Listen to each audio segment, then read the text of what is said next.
Greetings and salutations. Today we will be covering the West Mesa Bone Collector. It began on a night like any other, a mundane Monday evening that held no foreshadowing for the horrors that were about to befall Christine Ross. It was the 2nd of February, 2009, and this date would mark the beginning of a haunting chapter that would seem to never fade. As she strolled along the desolate wash in Albuquerque, New Mexico, accompanied by her faithful companion, her pet dog Ruka, fate seemed to have intervened in Christina's life in the form of a bone, which was a stark contrast to the barren landscape. Initially dismissed as a mere curiosity, a part of an animal, closer inspection would reveal that it was in fact a human femur, triggering a sequence of events that would lay bare a dark mystery concealed beneath the very earth she walked on.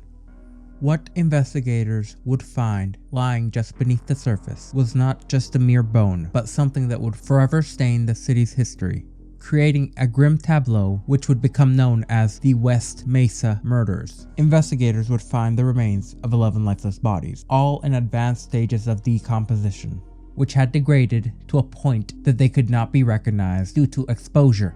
But what they found seemed to point at a large amount of violence being committed. However, at this time they had no clues or leads which could lead them to a potential perpetrator. For the Albuquerque Police Department, this case seemed to defy all comprehension, as they found themselves dealing with a labyrinth of death and deceit with no discernible exit in sight. Months would stretch into years as forensic experts painstakingly pieced together the shattered identities of the victims, and it seemed they were mostly Hispanic and predominantly female, their ages spanning the chasm from adolescence to adulthood, and each one had been silenced in a very similar manner. The narrative would quickly emerge which linked these deaths to the dark underbelly of Albuquerque. Due to their involvement in the perilous world of sex work, it appeared as if these women became the unwitting pawns, or even playthings, in the deadly game orchestrated by a still faceless predator who would gain the moniker of the West Mesa Bone Collector. However, despite the fervent efforts of law enforcement, along with the analytical prowess provided by the FBI profilers, this enigma has persisted, shrouded in the inscrutable veil of uncertainty. With each passing day, promising leads would dissolve into the ether, leaving only a bitter taste of defeat in their wake, as suspects were cleared and alibis could not be dismantled, leaving detectives grasping at shadows as their query slipped through their fingers. This was deemed to be the hallmark of a serial killer, a rather elusive one at that, one whom investigators believed lingered just within the periphery of society and left behind nary but a trail of shattered lives and unanswered questions. Even now, as the years stretch on into decades, the silence of the desert bears witness to the unrelenting passage of time, as the promise of justice in this case slowly becomes a distant margin on the horizon, there, yet unattainable.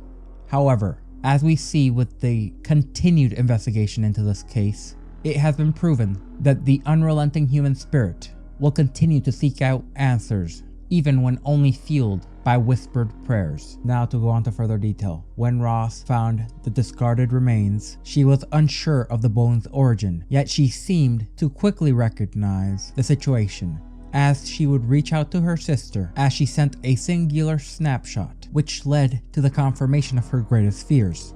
The bone, which had been concealed within layers of earth, was indeed human.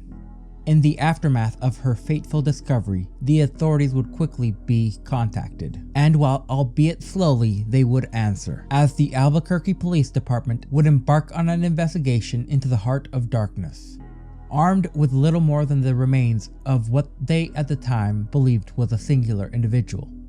As weeks stretched into months, a single body became two became three became 4, and so on until 11 graves were discovered. However, it was quickly discovered that amidst the dead, there was one thing that tied 10 out of 11 of them together. They had been sex workers, or tied to the sex work industry, before they had their lives cruelly taken from them.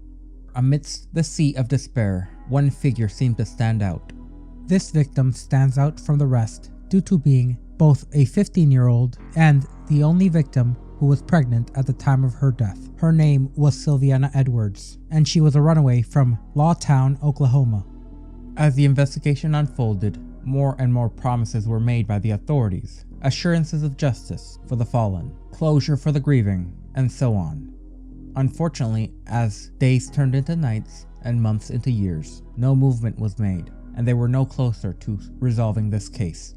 Eventually, the FBI and the Albuquerque Police Department would begin to work together, as their investigation was in essence a race against time, since they believed this was the act of a serial killer. And while the FBI delved into the minds of perpetrators, both past and present, in order to craft what they believed was a profile of this killer, all the while, local law enforcement took to the streets, knocking on doors, gathering any scraps of information they could find from the grieving families and concerned citizens. Yet their efforts were fruitless. For Jamie Varela, the path to oblivion was innocent enough. A family gathering followed by a stroll through the park, and then nothing. But for the others, the details seemed even more scarce. Their lives shrouded in a veil of anonymity and neglect. Were they victims of circumstance, whose stories would remain untold? Or was there another factor that tied them together? As the investigation wore on, it became painfully clear that many of the victims and their disappearances had gone unnoticed, their absence unmarked until it was too late. The victims in the West Mesa murders, along with their ages, are as follows: Jamie Valera, 15, Monica Candelaria, 22, Victoria Chavez, 26, Virginia Cloven, 24, Sylvania Edwards, 15, Cinnamon Elks, 32, Doreen Marquez, 24, Julie Neto, 24, Veronica Ramero, 28, Evelyn Salazar, 27, and Michelle Valdez, 22. After years of investigations, police came to a few conclusions. The bodies themselves were buried by the same person or persons who slew them, meaning the serial killer was knowledgeable of the area. And while no official suspect would be strongly connected to the murders, over time, particular men had attracted police attention, though they had not fully become suspects in the case. One of these men, Fred Reynolds, was a pimp who knew one of the missing women and reportedly had photos of the other missing sex workers. Unfortunately, he would die of natural causes in January 2009, taking anything and everything he could have known with him to the grave.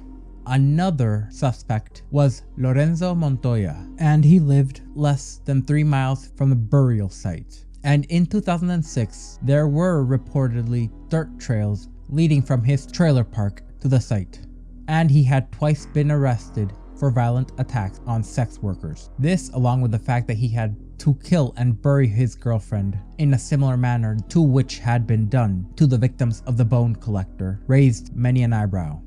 Co-workers would also note that he had talked quite frequently about killing women and burying them on the West Mesa. Further still, in December 2006, Montoya strangled a teenage sex worker to death at his trailer, only to then be shot by the teenager's boyfriend. And it would appear that the killings of sex workers stopped around the time of his death. While searching Montoya's home, detectives would find evidence, in particular a camera. And within that camera, they found a recording, which has only been partially released to the public.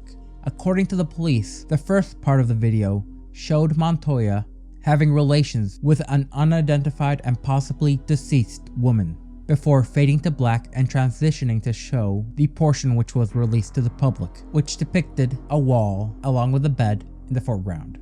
But it's not what you could see which was important, but what you could hear. Because just outside of view, you could hear the tearing of duct tape and the opening of a garbage bag. And it is believed that Montoya said tranquilo during this, which is a Spanish word for relax or calm down. This has led to the theory that Montoya was preparing the body for disposal, and that potentially there was another individual who he was attempting to calm down. The shortened version of the recording would be published on the Albuquerque Journal's YouTube channel in 2006. There is another potential suspect in this case, one Ron Erwin, a local photographer and businessman whose properties were searched in 2010, along with tens of thousands of photos being confiscated from the man. Police would confirm that eventually they cleared him as a suspect. Later in 2010, a convicted serial killer by the name of Scott Lee Kimball from Colorado was noted to potentially be a suspect for the West Mesa murders. However, despite not denying being a killer, he had denied the killing of any women. Later in 2014, there was a breakthrough in another case which led authorities to be interested in one Joseph Blea, who had been dubbed the middle school adult assaulter for his activities in the 1980s. Police say that he would often break into the homes of 13 to 15-year-old girls who lived near McKinley Middle School in Albuquerque and assault them. And it must also be noted that he was also suspected by police to have killed a sex worker, meaning his MO would match that of the Mesa bone collector. And once his property was searched, it was noted that Blea had women's underwear and jewelry which did not belong to his wife or daughter in his home. And it was alleged by his cellmates that he had had contact with all of the West Mesa victims, who he had supposedly noted as being trashy. Unfortunately, as the sun sets over the sprawling expanse of Albuquerque, the question still lingers. Just who was the West Mesa bone collector? If you remained with me until the end, I thank you, and I do hope you stay tuned and subscribe for more content.